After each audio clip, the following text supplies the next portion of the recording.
Welcome back. Now, the Middle East tension has fueled the oil price. Goldman Sachs predicts that geopolitical risk could add as much as $10 to the Brent crude price. In the meantime, OPEC has kept its forecast for global oil unchanged for this year and next year. But with the market facing increased uncertainty as far as drivers of supply and demand are concerned, just what can we expect?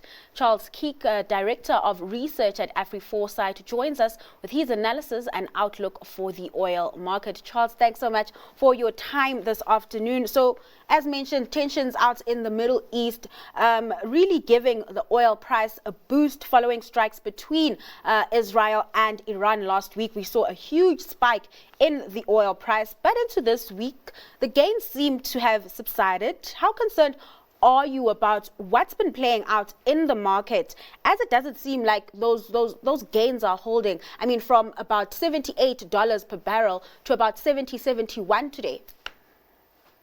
Darling, hello. Nice to speak to you during these crazy times.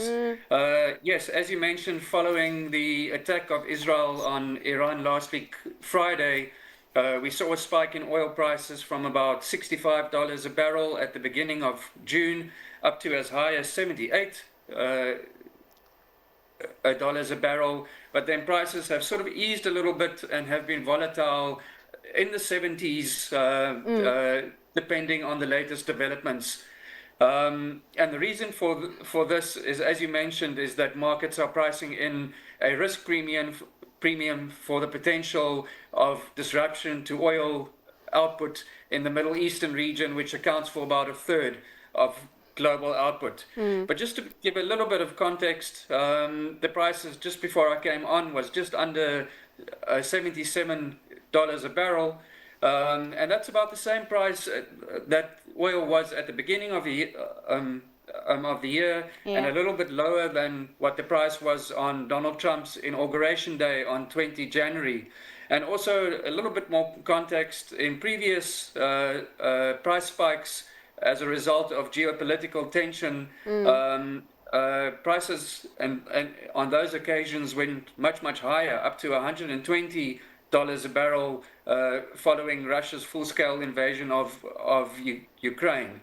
And the reason for that is that despite this tension in the Middle East at the moment, is that we haven't actually seen an impact on any actual production. And in fact, Iran's exports have surged by about 40% over the last week as they try and get as many barrels as possible out to sea.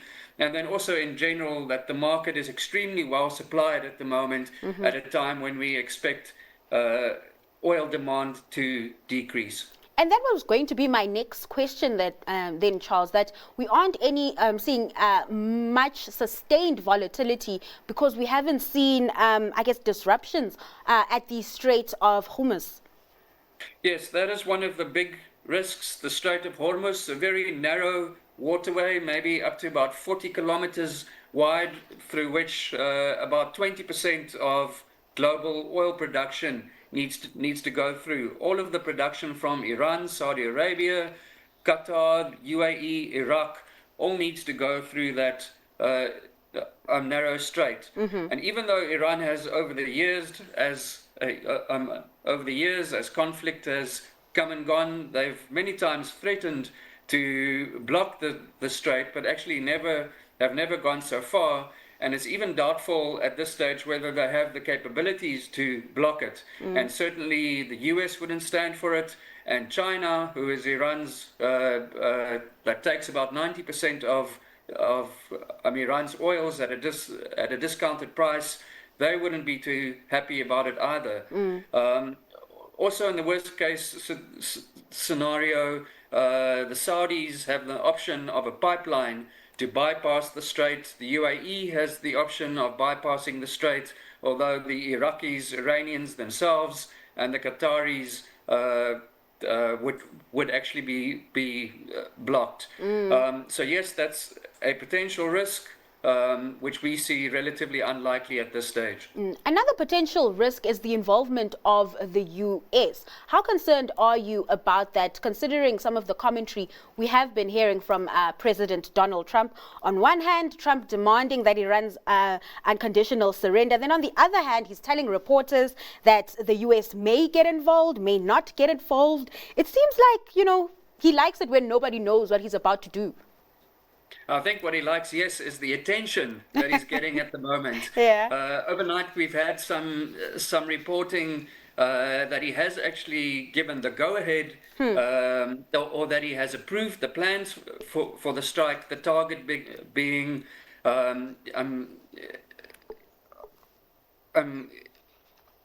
Iran's nuclear enrichment facility called Fordo, which is buried under a mountain, under about 0.5 kilometers thick worth of rock, reinforced concrete and steel.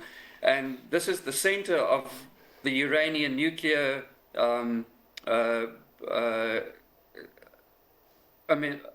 enrichment.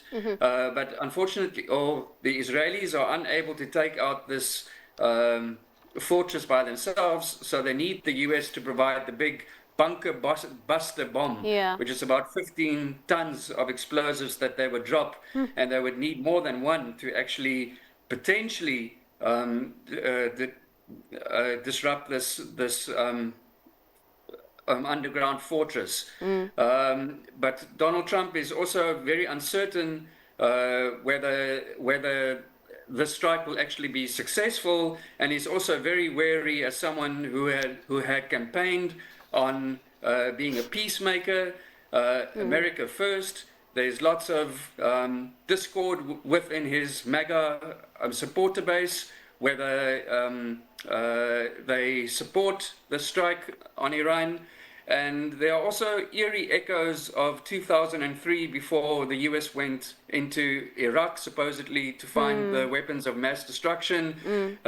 Everything went easy when they went in there first, but they didn't have a day after plan, and it certainly doesn't look like they have a day after plan at the moment. So it seems that Donald Trump is still weighing up all of these options, whereas on the side there also still appears to be diplomatic contact between the US and Iran. So I think he's still waiting for a couple of days to see whether they are able to get some deal, which would be his first prize. Failing that, all bets are off. And with what we're seeing playing out, where are you then pegging oil prices for 2025? We just spoke about, the geopolitical risk potentially adding $10 to the current price. Is that where you're pegging oil prices at perhaps $70, $80? There were estimates with some analysts even pegging it at $100 for 2025. Yes, I think that $10 risk premium that you're speaking about at the moment is actually in the price at the moment. Okay. This is sort of a risk premium for a generalized disruption in the market. Were we to see a blockade of the Strait of Hormuz, or if the US was to strike and Iran retaliates potentially against US bases in the area, there's about 40,000 US troops in the area, or potentially so a strike on any of the US bases or personnel there, a strike on maybe the Saudi oil production, like we saw in 2019, that would risk a much larger disruption of oil. As I mentioned earlier, about 30% of the world's oil production is in that area, and if that is the case, then certainly we can see prices shoot up to $100 plus. But that is not our baseline forecast at the moment. All right, Charles, thanks so much for your time and your insights on that. We'll be watching those developments in the Middle East closely. That was Charles Kieck, Director of Research at Afriforesight.